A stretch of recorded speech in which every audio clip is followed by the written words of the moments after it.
Okay, so this is a presentation on DNA structure.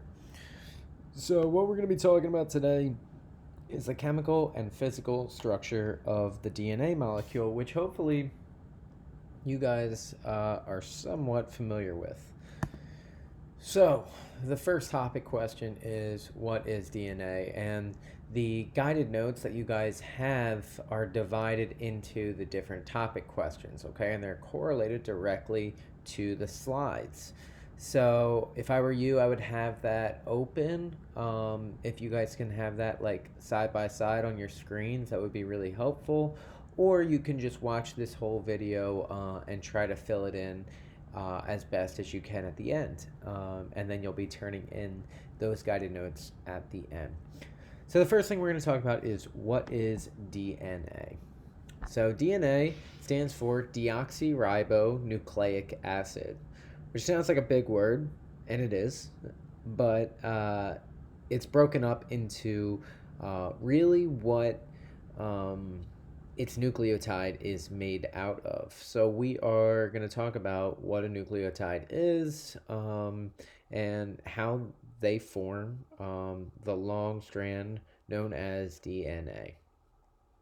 So each of your body's trillion cells, except for red blood cells, contain about 2 meters of DNA coiled into chromosomes inside the nucleus. So, I mean, it's actually impossible to come up with to be able to wrap your head around 2 meters of coiled up DNA piled into the nucleus of a cell. All right, and it's piled up into chromosomes. And we already know what chromosomes are. We talked about it. Chromosomes are just coiled up DNA. So, a little bit more on that. So you have trillions of cells, right? If you put all the unraveled DNA in your body end to end, it would go from the earth to the sun hundreds of times. So that's how much DNA your body actually has.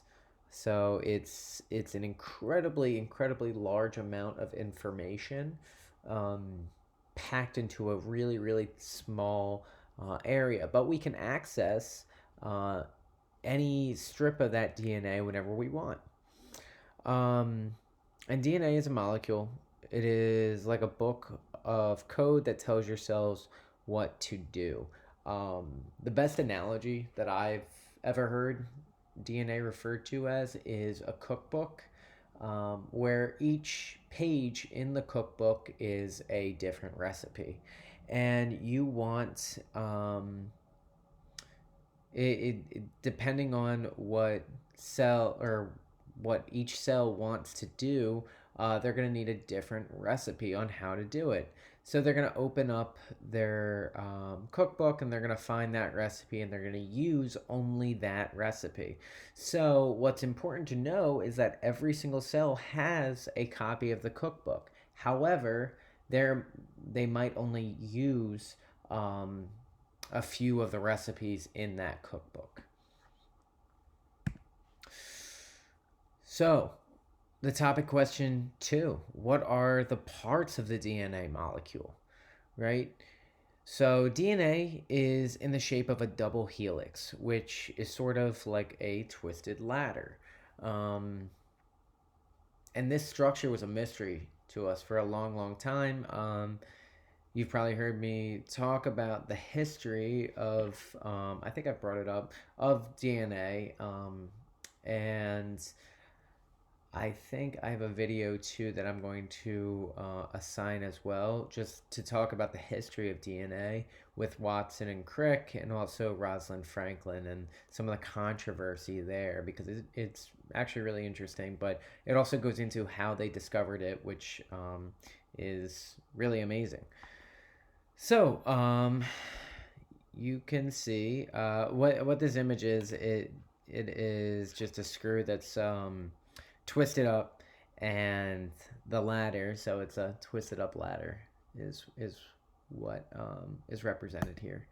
So This is what I was talking about, though, as far as a nucleotide. So the nucleotides are the building blocks of the molecule, um, and it's um, that makes up DNA.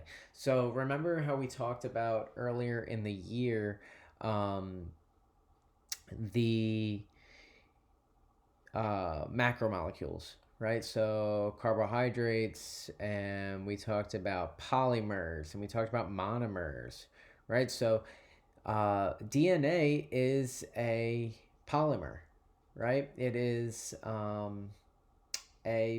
macromolecule, and its individual units are the nucleotides. So just like we had a polysaccharide, which was a really large carbohydrate molecule made up of monosaccharides. DNA is a really big nucleic acid made up of nucleotides. So the nucleotides, you can see it's made up of really three parts. Okay, it's made up of a phosphate backbone, a five carbon sugar, and a nitrogenous base. And that nitrogenous base is going to vary. So it could be one of four different nitrogenous bases, which we're going to talk about.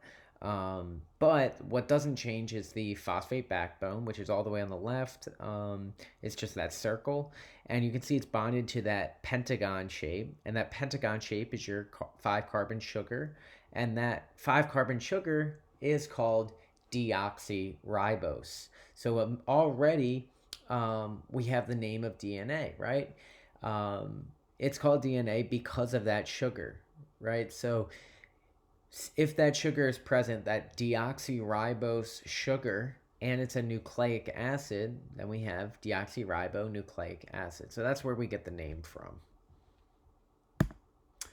Nucleotides, we talked about, I just said this, the phosphate group all the way on the left, the deoxyribose sugar molecule, and one of four different nitrogenous bases. So the four different nitrogenous bases are adenine, thymine, guanine, or cytosine.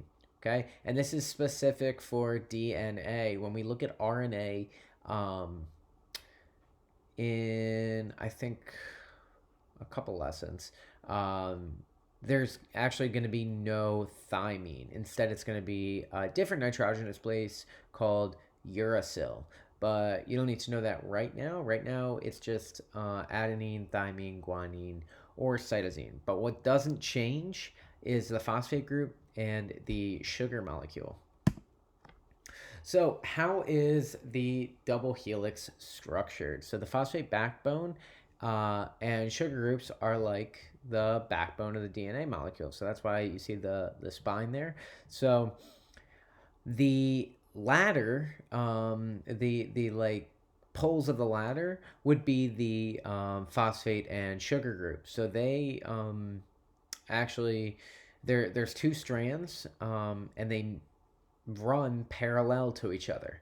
And then what connects them are the nitrogenous bases. So one side of the ladder is called the 5 prime, which is 5 like apostrophe. And the other is called the 3 prime side. Okay, and this indicates how the phosphate and sugar are linked. The two sides of the backbone are flip-flop compared to one another. So they run parallel, but they're opposite. Uh, so we'll see. So you can see that as the 5 prime group goes one way, the 3 prime group goes the other way. And that's actually really, really important. It becomes really important later when we are talking about replication of DNA. So in between the backbone sides, there are pairs of nitrogenous bases held together by 2 or 3 hydrogen bonds. So the sequence of the base pairs is the genetic code. So those base pairs are what are going to vary, right? So what they say is going to determine what the genes do. So you can see the like ribbon looking things. The sides of the ladder are the phosphate and sugar bonded together, and then you can see that the nitrogenous bases are connecting them. They're the rings on the ladder. Okay, so one thing that I want you to take a look at here, though, is that C always bonds with G and A always bonds with T. So A is always going to be with T, C is always going to be with G. Um, like I just said, adenine always pairs with thymine by 2 hydrogen bonds. Okay, so you can see there's 2 hydrogen bonds, right? And cytosine always pairs with guanine with 3 hydrogen bonds. And the reason for it is just the chemical structure of these different molecules, right? So in order for the base pairs to fit between the two sides of DNA's backbone, a purine must bond to a pyrimidine. So what do those words mean? Well, they are chemistry terms, and they are names of different molecules. So adenine and guanine have 2 carbon nitrogen ring structures and are called purines. So the A and the G are purines. You can see that the A and the G, if you look, the A here and the G here, they are very, very similar in shape, right? Because they're both purines. Thymine and cytosine, the T and the C, have 1 carbon nitrogen ring structure and are called pyrimidines. So when you see this, it is a pyrimidine. Okay. So what are some ways to remember how the bases pair together? Well, the 2 circle letters pair together and the 2 stick letters pair together. So that's one way you guys can kind of remember that. Okay. Another little mnemonic: 2 angry tigers and 3 calm giraffes. So this is a really good one to remember how many hydrogen bonds exist between the pairs, right? So you have 2 angry tigers, meaning 2 hydrogen bonds between adenine and thymine, and 3 calm giraffes, meaning 3 hydrogen bonds between cytosine and guanine. Another one, pure as gold. This refers to the purines. Which ones are the purines? Okay, pure, right, for purine, as for adenine, and gold for guanine. So adenine and guanine are the purines. Another one is cut the pie. Cut for cytosine and thymine, and pi for pyrimidines. So the sum it up questions are after the guided notes in the Shobi folder. So take a look. Hopefully you've been filling out the guided notes as I go along, or maybe you just want to watch this first and then fill them in. Either way, at the end you're going to see some sum it up questions. They shouldn't take you too long, but they should just help you remember some of the material from today.